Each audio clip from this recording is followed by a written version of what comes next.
Welcome, everybody. Apparently, my crew has decided that I'm giving the introduction. So, hello, my name's Eric. Not a big crowd today. Usually have, I don't know, what, 10 to 15 people.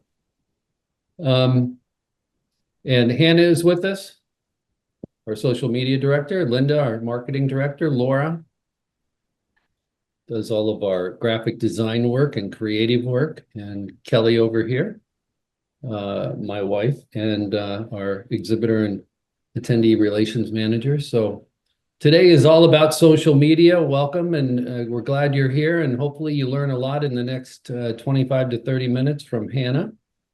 And with that, Hannah, do you want to just take it away? Sure, let's dive Let's do it. into it. Okay, so today we're going to talk about how to grow your account. So this can be Instagram, TikTok, Facebook, YouTube, X, it all applies. So number one tip for growing your account is to understand your audience. And the number two tip is consistency. So under number one, the biggest thing you want to figure out, which you will learn as you continue to post, but some artists, let's take Instagram, for example, are really good at marketing to other artists. So their follower count is mostly artists looking to them for inspiration. Some artists have a really large collector following. So you kind of want to decide who your niche is when posting. So are you someone that has a lot of success posting tips on how to sell your art, or tips for getting into a gallery, or tips for exhibiting? Or are you someone who sharing your unique creations, you get a lot of feedback in that way? So defining your audience is definitely the most important thing. Another really big tip with your audience is to engage with them. This kind of goes, Instagram's a two-way street. You can't just post and then close the app and forget about it and go on with your day. They really admire people who are staying on the app and engaging with other people, which is also a really great way to see who you're following, what they're up to. It's something that I like to do to also draw inspiration for your own posts. So maybe you're following another artist who does a really great job of creating content, and they use really fun trending sounds and they have really great captions. Make sure you're staying up to date with their posts, and you can kind of gather some inspiration, save their posts, and come back to them for the future. And then since you all, I'm assuming, have a business account with whether that's TikTok, Facebook, or Instagram, the biggest thing is going to be analyzing your posts. So figuring out how many people view your videos and how many people are saving it and engaging with it, and responding to comments and going through the likes. So definitely want to take a second and analyze the work that you're putting out. So with all of this comes consistency, which is really, really important. How often are you posting? I'd like to see from you guys how often you're posting on social media. So feel free to come off mute and just let me know. If you're like, I post once a month, don't be embarrassed about it. It's okay. We're here to help. Does anyone want to go? I will. This is Mary Lynn, and my wife does all the posting for us. I have to learn how to do it. I have no clue yet. And it's probably once every 2 weeks because she has a day job. Okay. Yeah, I know we need to be more consistent at it. It's a matter of time, but we will. Yeah, that's why you're here, though. Yeah, exactly. Into it. Yeah. Anyone else want to share? Several times per week. Okay. Okay. Me? I post 2 to 3 times a week, but I have to admit, I am not the one posting. I contract with an outside source, my website, to do some posting for me. And I can modify the posts and modify the photographs and do all that. But as far as consistency with me, that was the best way for me to do it. And it's about 3 times a week, I think. Great. Even if you're not the one that's doing the posting, you can still take this info in and figure out what kind of content you want to create that you can send over to whoever's posting. I think that's really smart too. I mean, I had a project in high school one time, and it was for a business class. And we actually ended up asking my friend's dad a ton of questions. And then we came in the next day and the teacher was like, how did you get to this result? And we were like, well, we asked, so-and-so's dad. And instead of being like, you're not supposed to do that, she was like, in business, that's the smartest thing you can do. Because when you don't know something, it's really good to outsource. So I'm always for that. I think it's really smart. A lot of our, exhibitors that have been exhibiting with us for many years, they have people that are doing their posts as well. So definitely a really smart business tool to do. So with that, we can go into, which kind of content you can be creating to send over to them. So how often are you posting is number one. Number two, utilizing social tools if you are the one doing the posting to optimize posting. So there's different apps you can use, like Planoly, for example, is a good one. Kind of building out your calendar and figuring out, it'll just help you organize your day a little bit better. What do I want to film today? What do I want to take photos of today? And what we want to be posting. And then I really recommend focusing on short form content. It's quick and it's easy. And our attention spans these days are so limited that you show someone a 5-second video, they retain it, and then they move on. And they'll probably engage with it more than if you have a long video. Make sure you're hashtagging and just using all of the app features that whichever posting platform you're using offers. So geotags and hashtags and adding music when you can add music and using trending audio. So making sure to kind of use all the little bells and whistles that are offered, and the app kind of really rewards people for doing that. Does everybody know what hashtags are? Yeah. But what is the benefit of geotags? So geotagging allows your post to actually be sent to people that are also in the area. So we'll go over this, especially for boosted posts. It just helps people see where you're located. If you are on the explore page and you're looking for, let's say you're a collector and you're looking for an artist or any sort of artwork to collect, and you happen to see that someone's in your area, you're more likely to reach out to them and send them a DM and say, they'll just figure out who you are and follow you. So it's just another way for your post to be recognized. It doesn't have to be your exact location too. It can just be the city you're in. So for Art Expo New York, for example, some of our posts will do Pier 36, and then some of them will just do New York City, New York.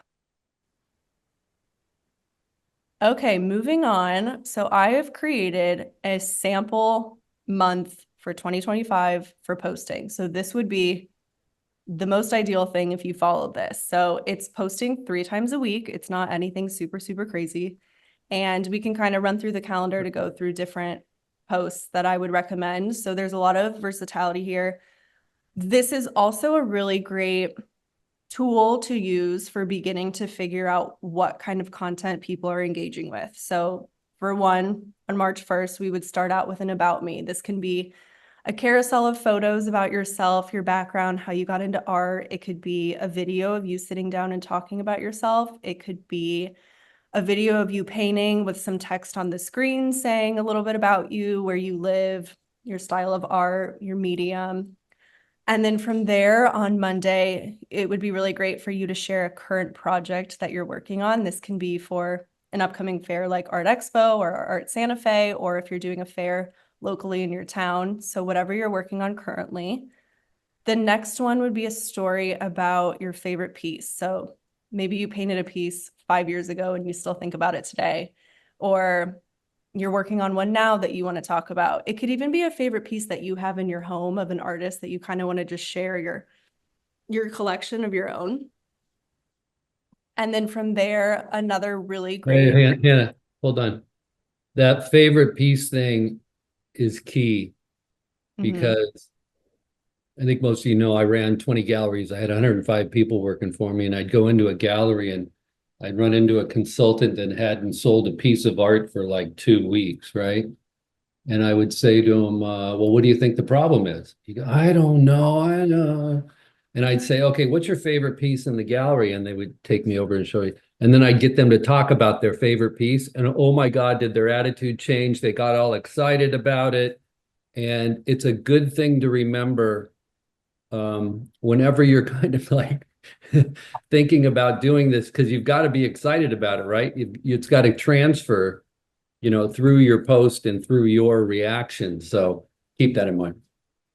And then another really great, quick, short form content would be a time lapse lapse of yourself working. So you're in your studio painting or you're out taking photographs, you just set up your phone and you record it, and then you can go into any editing app and speed up the time. And it's like the quickest way to get a piece of content out. It's really fun for people to watch something start from nothing and be finished in like 10 seconds. So it's really satisfying for the viewers. The next one would be a piece that you sold recently, and you can talk a little bit about it. This also offers people the chance to send you a message knowing that your work is for sale. I think there's a lot of collectors who are kind of hesitant, like, you know, they want to know what the price is, but they're not sure to ask. So making sure you're letting them know that your pieces are available, and especially if you do commissionable work too. So the next one on the 12th, a really fun one, is a studio tour, and this kind of peels back another layer of the onion and opens you up to showing people your personality and where you work and getting them a little more acquainted with your lifestyle as an artist and not just your art itself.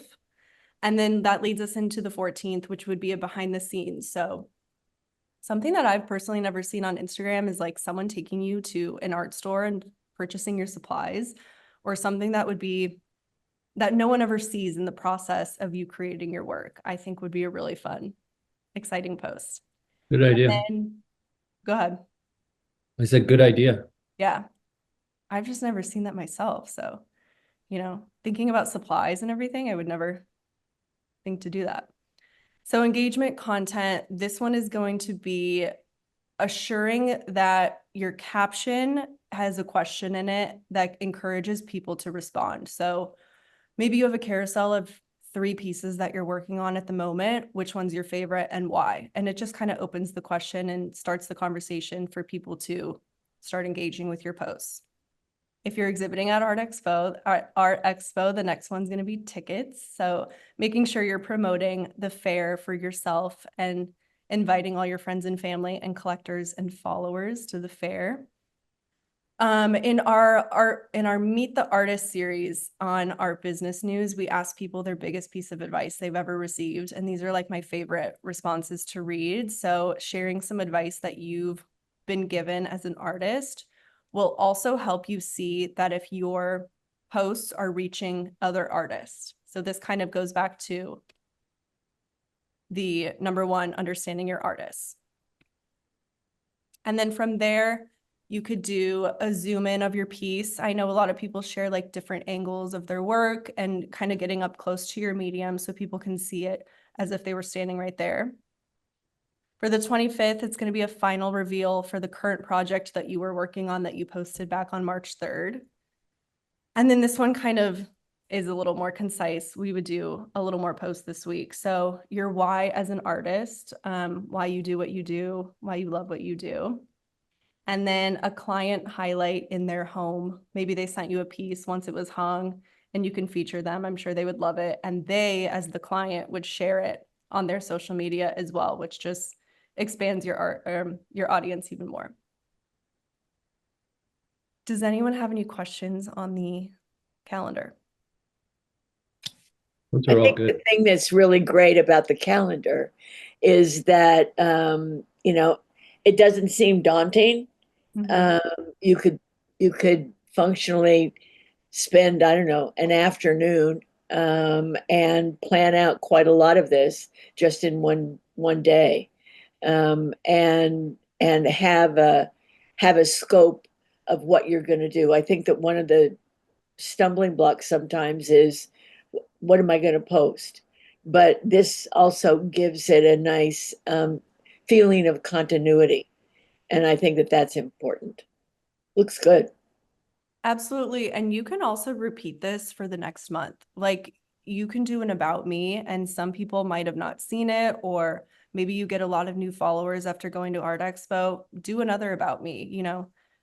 All these pieces can definitely be repeated. And we will send this out to you so you have a copy of it. Okay, and then next we are going to discuss investing in your posts. So this would be an additional way of reaching a larger audience, increasing your reach, a lot more brand awareness for yourself as an artist, bigger engagement, and a lot more website traffic.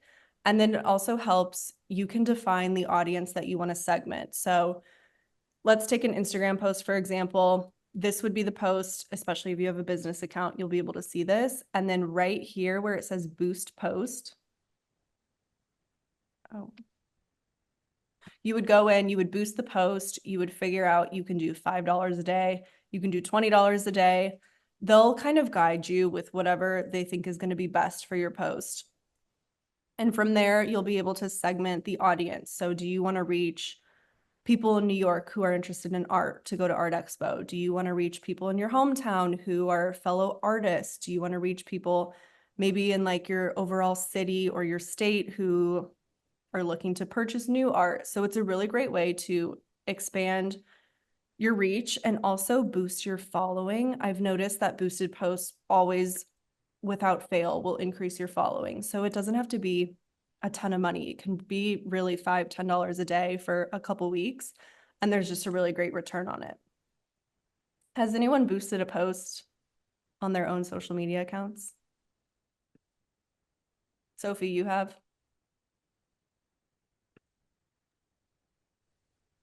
I haven't boosted a post. I was wondering, I'm actually wondering how much and for how long.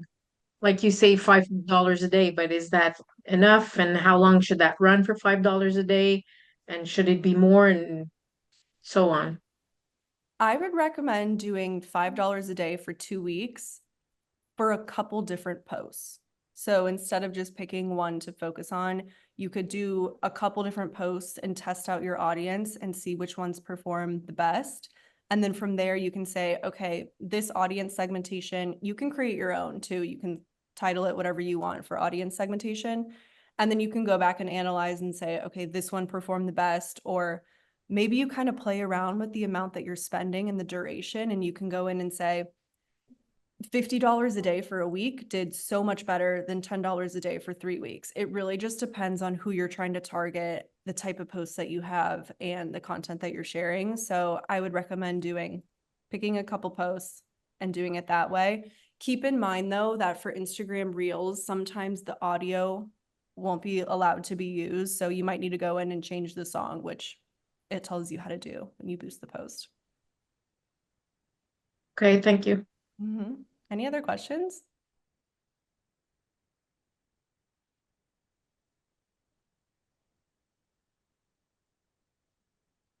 Okay, pretty short and sweet. I mean, Okay, I have another question. I Yeah. noticed that when some people pay for their posts, they sometimes use old photos from they don't use recent things a lot of the times, or they even use something that's not even on their feed.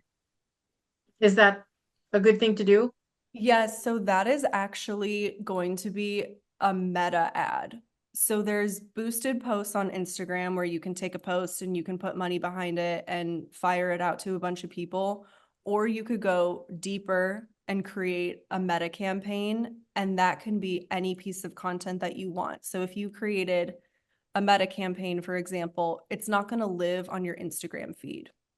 It would be a whole separate piece of content that would be shown. I'm sure you've seen them when you're going through Instagram stories or just scrolling on your feed.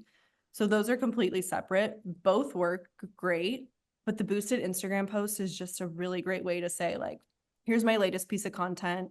Here's the audience I want to segment. I want to get people to come to my profile and click on my link in my bio and take them to whatever website I want to direct them to. So it's a lot quicker and it's a lot faster, and it's way less complex than doing a meta ad, but both work great. Okay.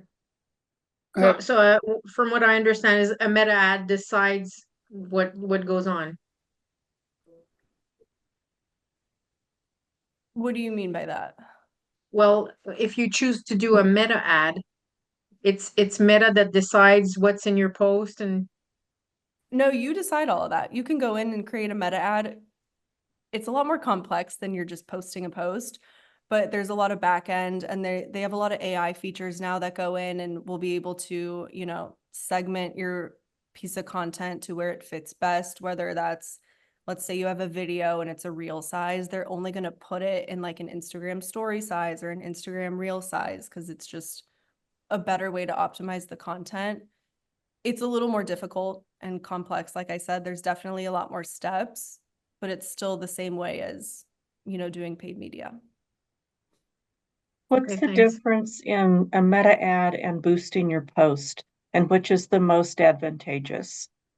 So a meta ad is going to be, most people do it for a business. So they'll go in and they'll say, it also really works for like us, for example, we do meta ads for, exhibitors as well as selling tickets.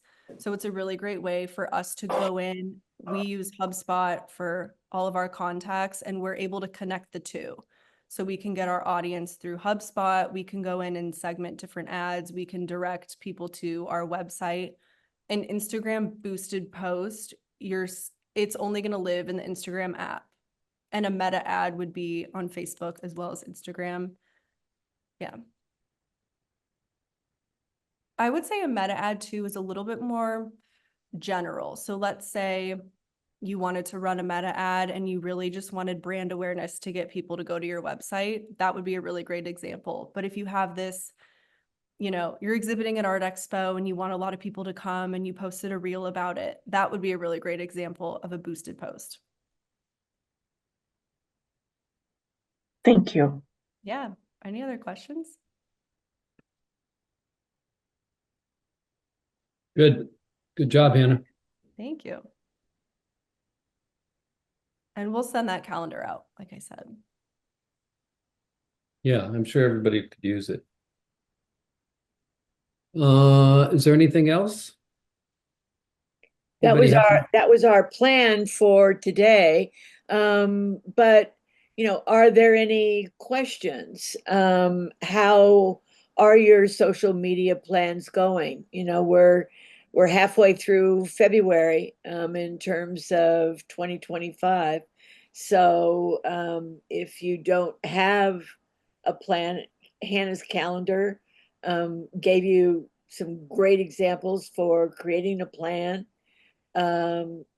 Has anybody had some successes on social media? No. Okay, then this is how you're going to get started. You're going to take her calendar and some of her advice and make it happen. See what you can do. See if you can grow your audience. Have a goal for growing your audience. And like Hannah said, I think one of the important things there is mixing it up. If, maybe one thing's not working, then try something else or change it or do, as she suggested in marketing, it's called an A/B test. So test this and test that and see what performs better. Then take your better performing piece and push that out there in multiple ways and do that again and again and again, and you'll start to really learn how different components of your audience react, and you'll learn a lot about who your audience is too along the way. And make sure to mix it up. I mean, these don't all have to be reels or videos. These can be photos, carousels. You can post things to your story. All of these can be done in a million different ways. So it's up to you. I think that one of the most compelling things about social media or someone that you follow is that it's a window in. And I think that some of Hannah's examples were exactly that. It's a window into who you are. And that's really what collectors want, is they want to know more about who you are and what you think and what your life is like. So it's, social media can be very much lifestyle oriented. And where you are, what's your favorite time of the day to be creative, all of those kinds of things are engaging aspects and really starting to create a connection and an experience for the viewer. Absolutely. And showing people the stuff that they wouldn't see when they're at a fair. So you know, at a fair, you can see the top pieces that you're displaying, but they have no idea what it looks like when you're in your studio and you're creating your art. So kind of taking them behind the scenes is exciting for a follower. Sophie, I see your hand up. Yeah, Fran, I still find I still find it intimidating to do those reels and those setups, and I look at other people's pages and they have all these things going on and everything, and I find it intimidating to try to do a video or try to do a setup and try to do 12 pictures, or I don't know how much, a carousel or whatever. I still find it so intimidating. And well, I was gonna go on, I guess on YouTube to figure out and get tutorials on how to do it. But what's your best way? Do you do it directly on Instagram, or do you use an app, or what? I find it very intimidating to start doing that. I think just starting is always the hardest part of anything. I would go in and figure out, you know, what sort of editing app you want to use. I use InstaShot. There's also CapCut, and you could also edit it directly in TikTok or Instagram. Canva is another example of an editing app. And then going in and picking whichever one you want and really familiarizing yourself with it. I think the editing process is honestly the hardest part. I mean, we're all sitting on a video right now. So if you're nervous to get on and speak to a video, we're doing it right now, and you guys are doing a great job. So just kind of eliminating that piece of it. Or if you are nervous, then just setting up your phone and, you know, recording yourself photographing or painting, whatever it is that you do. It doesn't have to be so direct to the camera. It can be, you know, say my phone was sitting over there and it was recording this meeting, and then I posted a reel talking about the meeting. It doesn't have to be so, you know, direct contact. So figuring out what video style you're comfortable with, going in and really familiarizing yourself with editing and working with music and adding text. It takes time to learn, but once you learn it, you'll be like, this is so easy. I can't believe, you know, I was hesitant to start, and you'll pick it up. You know, Sophie, you could get a friend to I help have you. no friends. Oh, bullshit. So you could get a friend to help you and just like that piece behind you. If I was your friend, I could say, hey, Sophie, what's the title of that piece? Sophie. It's called Missing You, Oh, that's an interesting title. Why did you paint that? because my brother died in a car accident, and we always have a monarch coming around to see us in the summer. And I painted this monarch on the anniversary of his death and called it Missing You, because the monarchs are disappearing and we're missing them. Interesting. there it is. That's a compelling story, right? And then a couple more questions and you've got a reel. Thank I you. get it. Thank you for sharing that. That was lovely. Yeah. Thank you. Mhm. You know, I want to tell you about something that that was very revealing, happened last week. So some of you know that that I do ceramics, and once a month, the ceramic studio that I'm at has what we call a general meeting, and we invite an artist in to do a demonstration. Um, and this particular artist, she did something that I thought it was like so brilliant, and she just took her phone. She was going to throw a pot, and she took her phone and set it up on a shelf nearby. I mean, this is during the demonstration, and recorded herself throwing this beautiful vase. And I said to her, what are you going to use that for, Holly? And she said, well, I'm not sure. If it turns out really good, I'm going to use it on my Instagram. If it doesn't turn out so, if the vase doesn't turn out so good, I've got a recording of what I did wrong and what I might want to change for the future. So she used it. She was going to use this video. She was doing this thing anyway as a learning tool for her own purposes. And two, she could take a little clip of it and put it on her Instagram. Mm-hmm.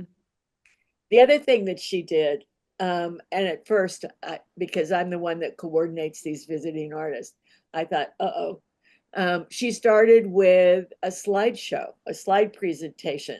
And she started with baby pictures. I thought, okay, where is this going? But it told, the slides were put together in a way that told her story. And, she had jokes and other stories in between, but it made me think about, you've all got these things, you've got photographs.